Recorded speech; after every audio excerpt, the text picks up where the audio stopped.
빅데이터, 머신러닝, 딥러닝 등등 새로운 기술의 등장으로 데이터 자체가 목적이 된 듯 생각하는 기업이 많습니다. 많은 기업들과 소상공인들이 데이터를 모으는 목적이 무엇일까요?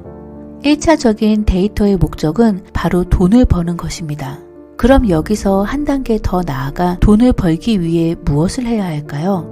좀 더 확대해서 말하자면 데이터의 목적은 소비자가 언제 돈을 쓰는지 아는 것입니다. 그런데 여기서 많은 분들이 착오가 생기는 부분은 소비자를 돈벌이 수단으로만 한정을 짓는다는 것입니다. 무엇보다 더 중요한 것은 소비자가 돈을 쓰게 하려면 어떻게 해야 하는가 곰곰이 생각해 봐야 합니다. 소비자가 기꺼이 지갑을 여는 환경에 대해 자세히 먼저 알아야 합니다. 소비자가 언제 돈을 쓰고 싶어 하고 언제 돈을 쓰고 싶지 않아 하는지를 알아야 합니다. 결국 소비자의 필요와 마음을 알아차리는 것이 중요합니다.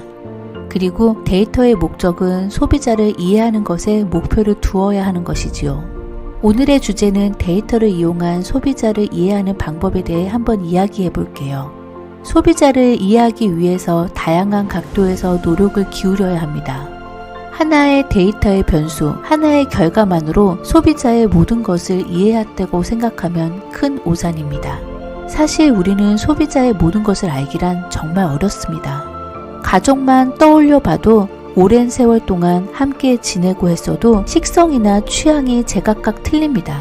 하물며 수천만 명을 동시에 만족시킬 수 있는 제품 같은 건 존재하지 않을 수도 있습니다.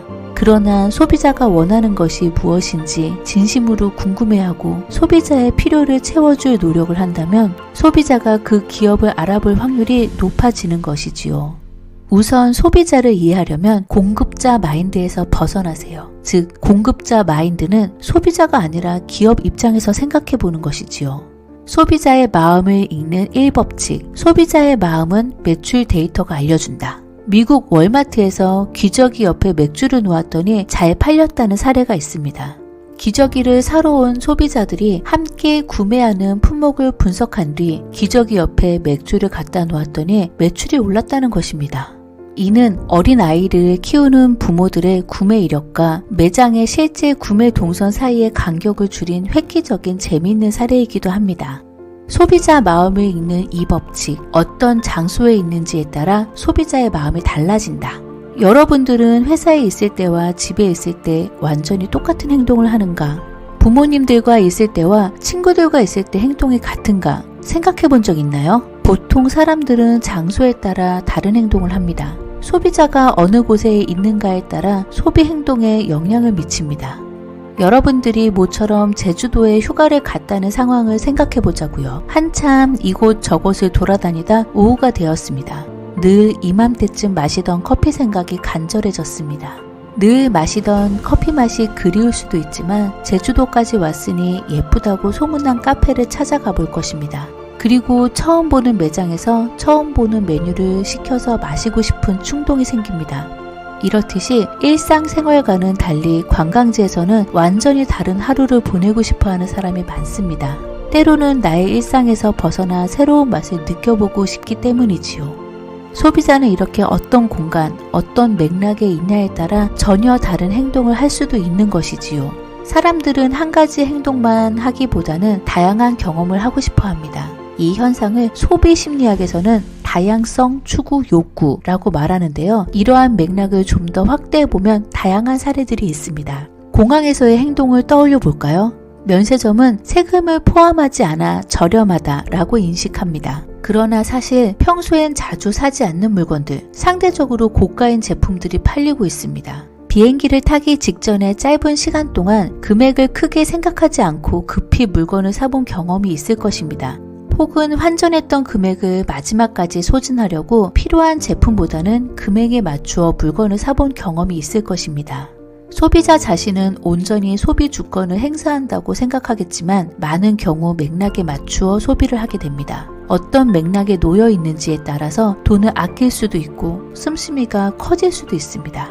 소비자의 마음을 읽는 3법칙, 매출 지표보다 더 중요한 것. 어떤 회사라도 매출 데이터가 있습니다. 매장에 포스 데이터가 있을 테니 매출과 구매 건수 데이터는 대부분 기업이 가지고 있습니다.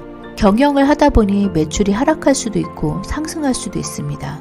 여기서 중요한 건 매출이 상승했다면 왜 올랐는지 알아야 그 다음에 그 방법을 쓸 수 있고, 또 매출이 떨어질 때는 왜 소비자의 마음이 우리 제품에서 돌아섰는지 알아야 대비할 수 있습니다. 그러려면 소비자의 행동 단위를 파악하고 있어야 합니다.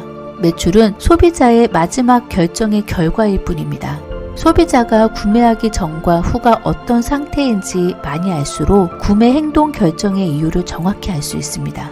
이렇게 한번 예시를 들어볼게요. 어떤 기업이 같은 지역 내의 매출 규모가 비슷한 매장을 3군데 가지고 있다고 가정해보자고요. 같은 지역이고 3개 매장의 매출이 비슷하니 관리 포인트를 비슷하게 가져가기로 했습니다. 그런데 3개 매장 중 한 매장의 매출이 자꾸 떨어지는 상황입니다.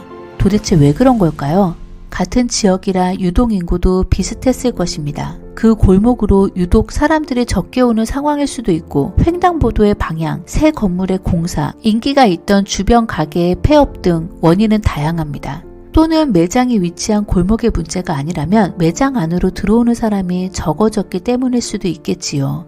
건물 외벽의 간판이 눈에 띄지 않는다던가, 입구에 붙인 홍보물과 그 골목에 다니는 사람들의 타겟이 맞지 않는다던가, 옆집에 비슷하지만 더 저렴한 제품을 판다던가, 정말 이유와 경우의 수가 많습니다. 이렇게 경우의 수가 많은 만큼 각기 다른 소비자의 마음을 알아차리긴 어렵습니다. 그러나 되도록 왜 소비자가 이런 행동을 하는지 파악하려는 노력은 필요합니다.